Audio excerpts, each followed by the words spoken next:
At universities in England, May is the month of examinations. Paul was lying on the grass in front of the examination hall. His friends, Sheila and Charles, were sitting near him. The three of them were first-year students at university. They were sitting their first-year exams. Paul and Charles were 19, and Sheila was a year younger. The next exam began in half an hour's time.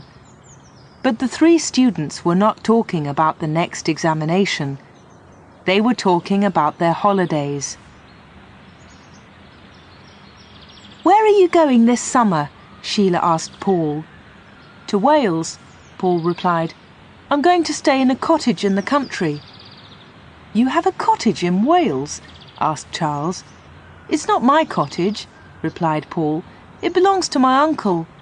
He usually goes there for his holidays every summer. But this year he's going to Greece, and I'm going to stay in his cottage for 2 months, July and August." "Where are you going for your holidays?" Paul asked. "We don't know," replied Sheila. "We haven't decided yet." "Why don't you both come to Wales?" said Paul. "You can stay with me for a week or 2. "What do you think, Charles?" asked Sheila. The college bell rang loudly. It was time for the next examination. "We'll talk about it after this exam," Charles replied. "Let's go now." The students got up from the grass. They picked up their notebooks and hurried towards the examination hall. 3 hours later, the examination was over. Paul, Sheila and Charles were sitting in a cafe. "What's your uncle's cottage like?" Sheila asked Paul. Paul took a photograph out of his wallet. "It looks lovely," said Sheila. "It is lovely," agreed Paul, "but it's very lonely. There are no houses near the cottage, and there's no electricity and no telephone." "Oh, let's go and stay with Paul," Sheila said to Charles. "OK," agreed Charles. "We can stay there for a week." The three students made arrangements for their holiday in Wales. "Come on the 5th of August," said Paul. "That's a Monday. The train from London arrives at Llanvoy station at 1:30. "Where's Llanvoy?"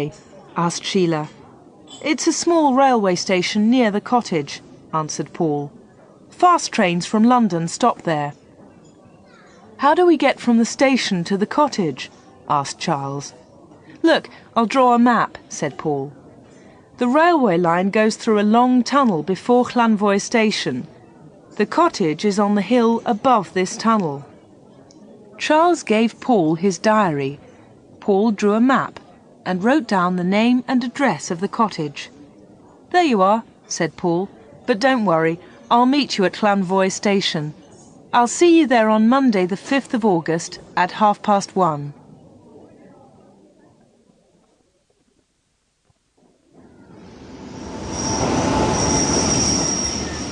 It is the 5th of August. Sheila and Charles arrive at Llanvoy station in Wales. Here we are, Llanvoy. "Where's Paul?" "He's late." "Let's walk to the cottage." "Oh, he'll be here soon." Just then, a soldier walked past. "Excuse me, is there a cafe near here?" Yes, outside the station." "Charles, what's in those bags?" "I don't know."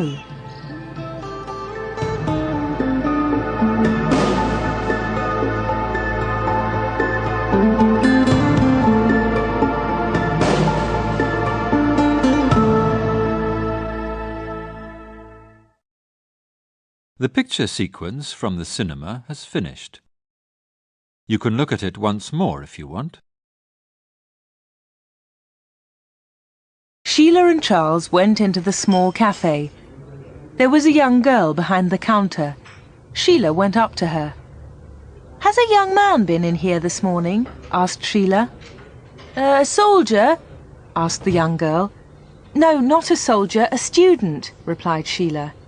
"Oh, we see a lot of soldiers here," said the girl, "but no students." Charles asked for 2 coffees. He sat down with Sheila at a table near the window. "Paul's forgotten about our visit," he said. "We'll have a coffee, then we'll walk to Hilltop Cottage." They sat at the table and looked out of the window. Some soldiers were loading bags into the lorry. Other soldiers were standing on guard. The girl brought the coffees. "What's in those bags?" Charles asked her. "Banknotes," replied the girl. "The money comes from London by train. Then the soldiers take it to a large army camp near here." "What do they do with the money?" Sheila asked. "I don't know," said the girl, and she walked away. "They're probably old banknotes," said Charles. "After some years the government destroys old banknotes and new money is printed. The money in those bags will not be used anymore." Charles and Sheila waited in the cafe. Paul did not come. It was now after 2 o'clock. They left the cafe and walked to a crossroads. Charles looked at Paul's map. Sheila pointed to a signpost. "That's the road to Barcony," she said. They pulled their rucksacks onto their shoulders and walked along the road. It was a very hot day. The sun was shining brightly, and they walked slowly. After an hour, they came to a telephone box. On the left, there was a narrow lane into the woods. "The telephone box is on Paul's map," said Charles.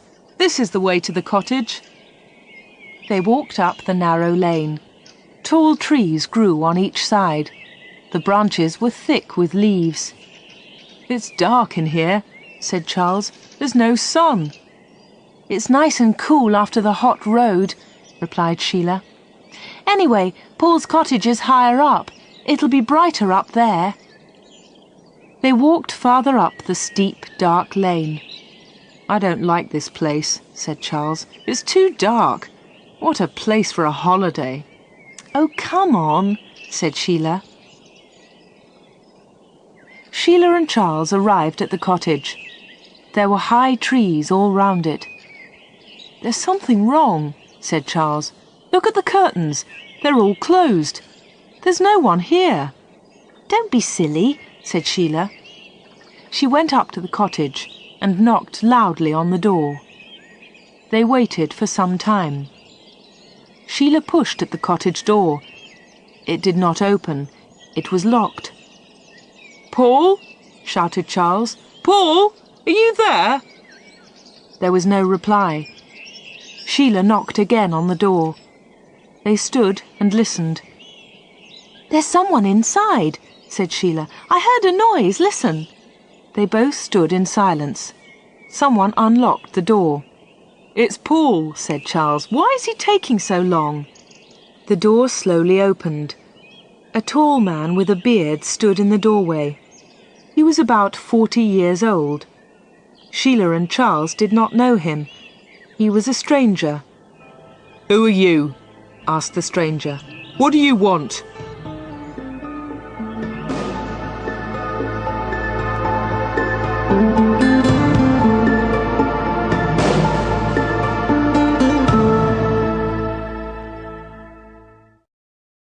The picture sequence from the cinema has finished. You can look at it once more if you want.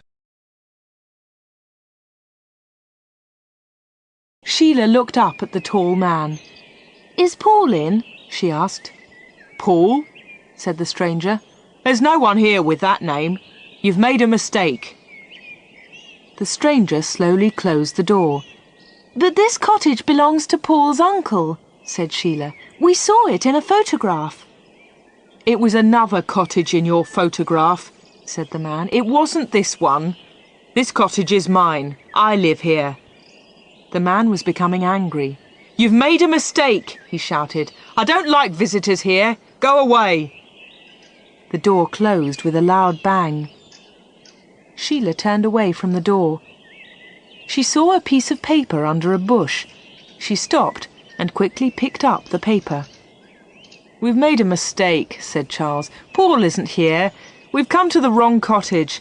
Let's go back to the road." They walked back down the lane. After a few minutes, Sheila stopped. The cottage was now behind the trees. Sheila opened the piece of paper and looked at it in surprise. "We haven't made a mistake," she said to Charles. "Look at this." Charles took the paper and looked at it.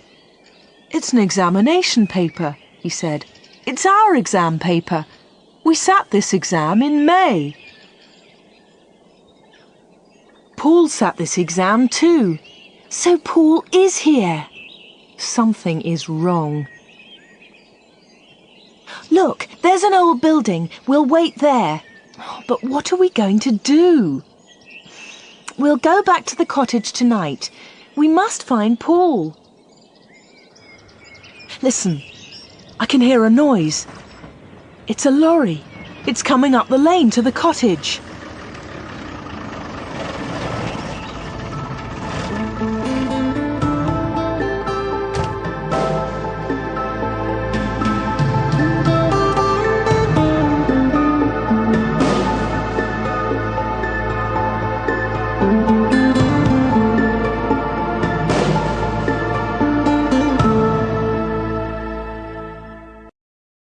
The picture sequence from the cinema has finished. You can look at it once more if you want. Sheila and Charles waited in the old building. Slowly it became dark. They walked quietly back to the cottage and hid behind a bush. A lorry was parked near the cottage door. They waited quietly in the darkness. Suddenly a man hurried up the lane. He knocked at a window of the cottage. The door opened quickly. "Everything is okay, Frank," said the man outside. "Bill has telephoned from London. He's put sleeping pills in the guard's coffee." "Good," said Frank. "We can start now. Get the bags out of the lorry and into the cottage." "What's happening?" Charles asked Sheila.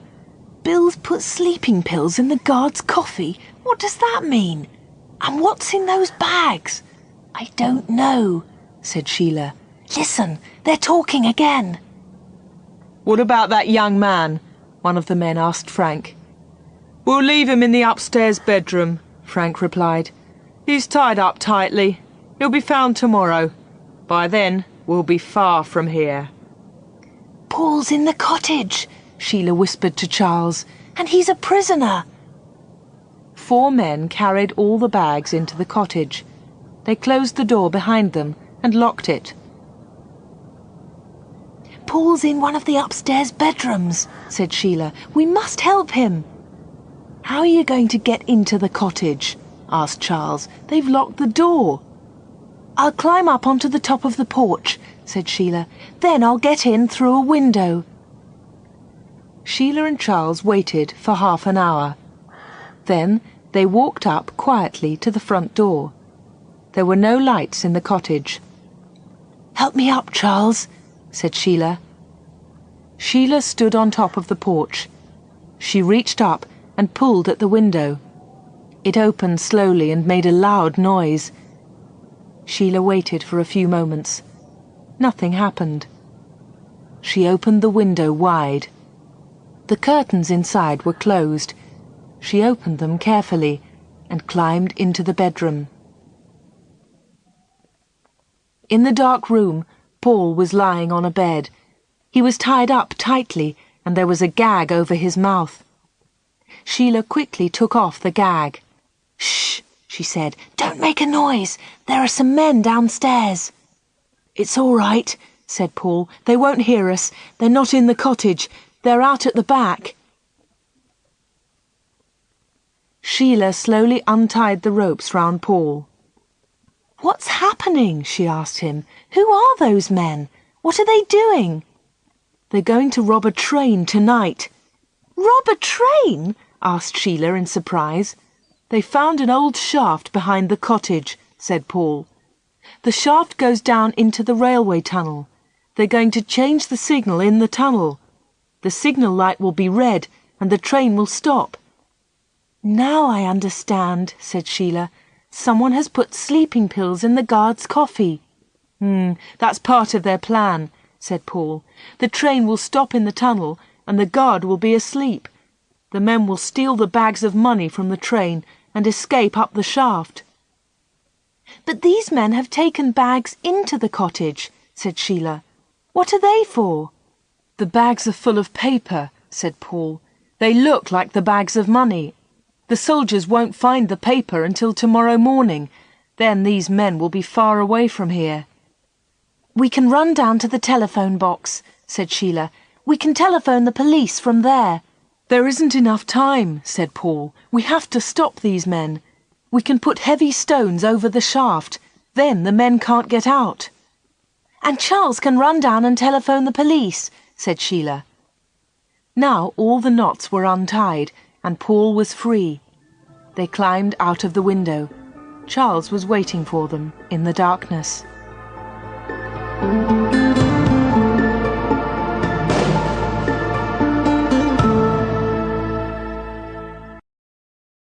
The picture sequence from the cinema has finished. You can look at it once more if you want.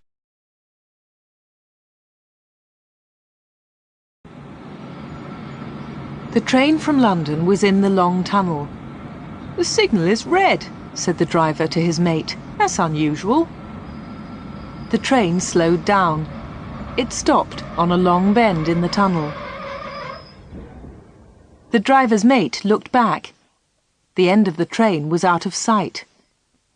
"What about the money in the guard's van?" the mate asked the driver. "Don't worry," replied the driver. "Pete's a good guard."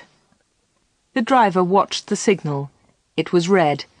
The train waited in the long tunnel. Frank and his men were in the tunnel. They were waiting at the bottom of the shaft. The train slowed down and stopped. The guard's van was in front of them. Frank quickly climbed up. He opened the lock on the door of the guard's van. He looked inside. "It's all right," he said to the others. "The guard has drunk the coffee. He's sleeping." Frank threw down the bags of money. "Throw up the bags of paper," he told his men. "And move quickly. We haven't much time." A few minutes later, Frank and his men were at the bottom of the shaft. They were carrying the bags of money. "Get up to the cottage," Frank said. "I'll follow you in a moment." The signal changed from red to green. The train moved towards Llanvoy station. "Good," thought Frank. "The plan has worked." At the top of the shaft, Sheila and Paul were working fast in the darkness. There was a heavy iron cover at the entrance to the shaft. They pulled the cover over the entrance and put some heavy stones on top of it. The first of Frank's men reached the top of the shaft. His head hit the iron cover. He reached up with one hand and pushed. The cover did not move. "There's something wrong," he shouted. "I can't get out." Below him in the shaft, the other men waited. They were trapped.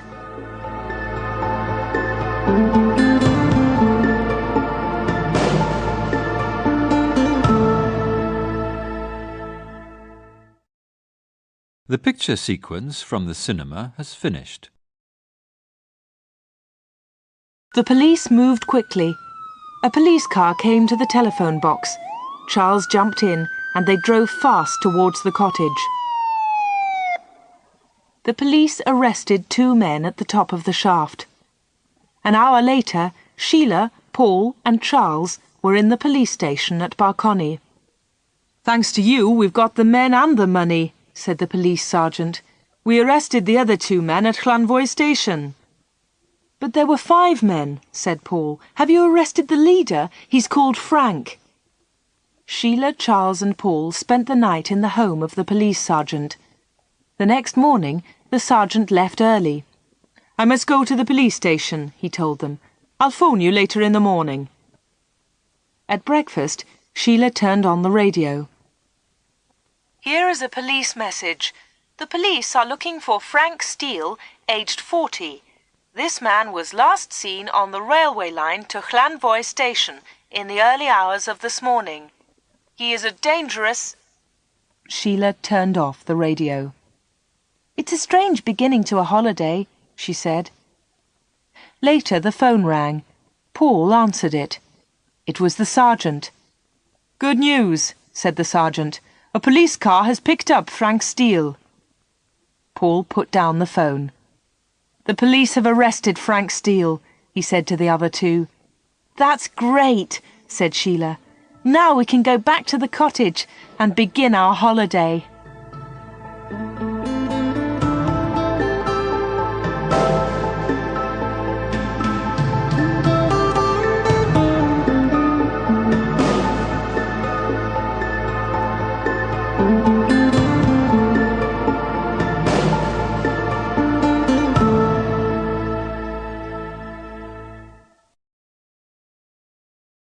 The picture sequence from the cinema has finished.